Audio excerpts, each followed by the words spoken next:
setelah kita berada di dalam Kristus, maka hidup kita itu akan mengalami perubahan, dan tentu saja perubahan ke arah yang positif. Rasul Paulus di dalam 2 Korintus 5 ayat yang ke-17, dia mengatakan, jadi siapa yang ada di dalam Kristus, dia adalah ciptaan baru. Yang lama sudah berlalu, sesungguhnya yang baru sudah datang. Jadi kalau orang ada di dalam Kristus, yang lama sudah berlalu, hidupnya yang lama sudah berlalu, dan yang baru itu sudah datang. Karena itulah maka tema kita ini adalah hidup yang diubahkan di dalam Kristus. Nah, saudara, mengapa sampai orang ketika berada di dalam Kristus, hidupnya itu bisa diubahkan? Secara teologis kita tahu bahwa saat kita percaya kepada Tuhan Yesus, maka Roh Kudus itu diberikan kepada kita. Sebelum saudara percaya Yesus, Roh Kudus tidak diberikan dan tidak tinggal di dalam hati saudara. Tapi pada saat saudara percaya Yesus, terima Yesus sebagai juru selamat dan Tuhan, maka Roh Kudus diberikan. Nah, waktu Roh Kudus diberikan, namanya saja Roh Kudus.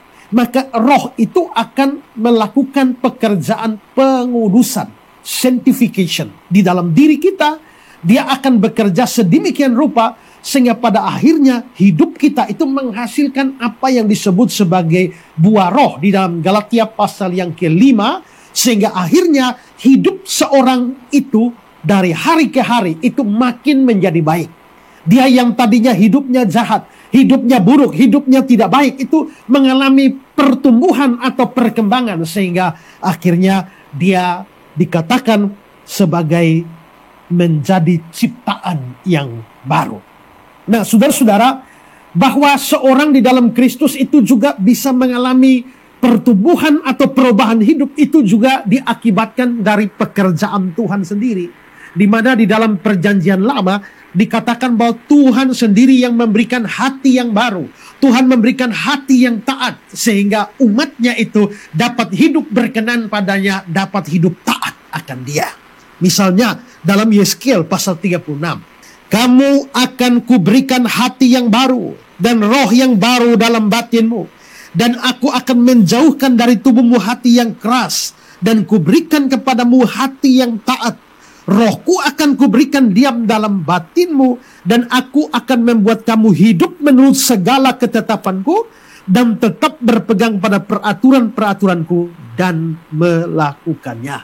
Jadi kita bisa lihat bahwa hati yang baru, hati yang taat diberikan oleh Tuhan. Dan itu adalah pekerjaan roh. Seperti dikatakan, rohku akan kuberikan diam dalam batinmu. Sehingga dengan adanya pekerjaan roh, maka hidup kita itu pasti akan mengalami perubahan. Dan itu adalah sesuatu yang normal. Sesuatu yang wajar kalau seseorang benar-benar telah percaya kepada Tuhan Yesus Kristus. Jadi sekali lagi, apabila seorang benar-benar berada dalam Kristus, maka hidupnya pasti diubahkan dari hari ke hari. Sehingga dia makin hari makin menjadi orang yang lebih baik dari hari-hari sebelumnya.